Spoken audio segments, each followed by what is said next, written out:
Have a nice day, everyone. I am Shakira S. Abdullah of BSed English 1. Today, we will be having one of my mentors. She is a former teacher of my former school, Daniela B. College Incorporated, now a teacher of Maguindanao 1. She is also the General Secretary of Hegemony for Improvement and Kagsusulod Movement Association, or HIGMA, a youth organization based in Butilon, Datu, Salibu, Maguindanao. She is a woman of substance and a woman who deserves very much good adjectives in which I cannot afford to enumerate. Everyone, I am very honored to introduce one of my mentors, Mrs. Rosda Ibrahim Indong LPT. Hi everyone!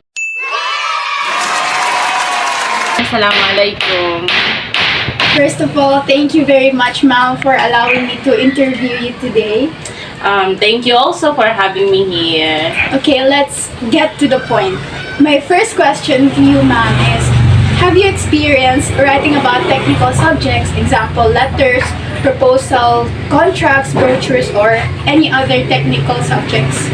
Yes, I do experience a lot, especially when you have chairmanship or when you are leading into a certain organization.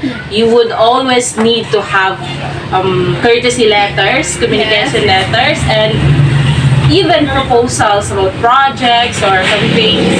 Yeah. And also, teacher, you were a former teacher of Classy, which requires a lot of literacy when it comes to writing. You were also the chairman of English class. Yes, exactly. And I can attest to that because I was a Glacian for 6 years, and whenever we would conduct a program or a project, they would ask us also to initiate letters or proposals addressed to the president for a project to be fully implemented. What are the conditions you consider, ma'am, that you need to respect? Of course, you would also have to pay courtesy, always be respectful, especially when you need to have their approvals. Of course, you have to be needy or convincing enough, especially if you want solicitations. Yes, That's exactly the thing. and HIGMA, Yes, that's our of thing. course.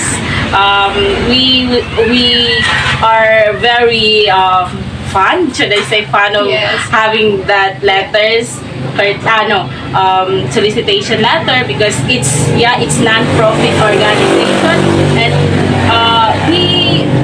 we are always needing some supports from political persons or any privileged person. Okay. No, my second question, ma'am, is rate your writing skills. It's actually not a question. Rate your writing skills on a scale of 1 to 10 and explain why you chose that rating. I think if I'm going to rate you, I would say 11 because you're beyond this rating. There's rating integral. Well, personally, I would humbly rate myself 7 out of 10 because I'm still on the learning process. We will always still on the learning process. We have to learn more for us to be progressive, for us to learn new things, because writing letters, proposal would always need to have research, references, because it's dynamic, it's progressive. So it's 7 out of 10. And also as a teacher, ma'am, I think that's a concept that we need to accept, that our learning process is continuous and it's not ending. I learned it from Mom Ivy. Okay. Thank you, Mom. You're so humble for rating yourself 7. For me, you're 11. So my third question for you, Mom, is how do you develop your writing skills? Like what I said earlier, that it's because of the research, trusted references and guides from a valid references in the internet, from the books, or any other any other resources that can be trusted. So yun, it's about researches talaga and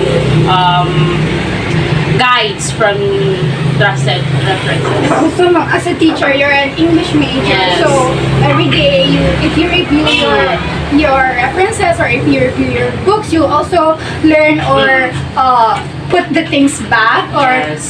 remember how the English basics really work. Yes, really works. Yeah, exactly. That's Now- the thing. Now, my last question for you, ma'am, is nowadays that people tend to become expressive, especially on social media. What advice or advices can you give them before they post or say something? Okay. Yeah, indeed, today the generation today is really expressive, especially the young generation. So,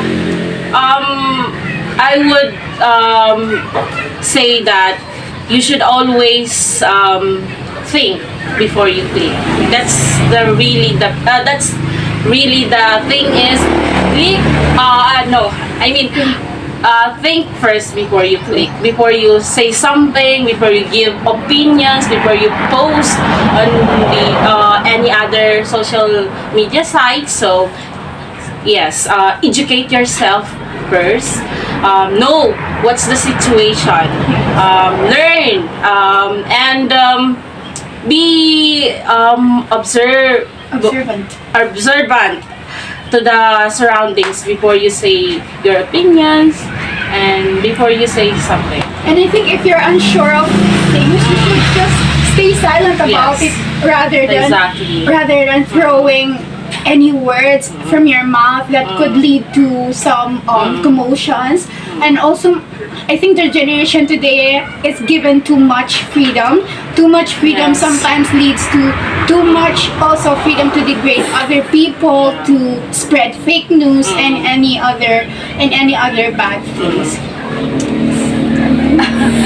I think that's enough for me. I say my side.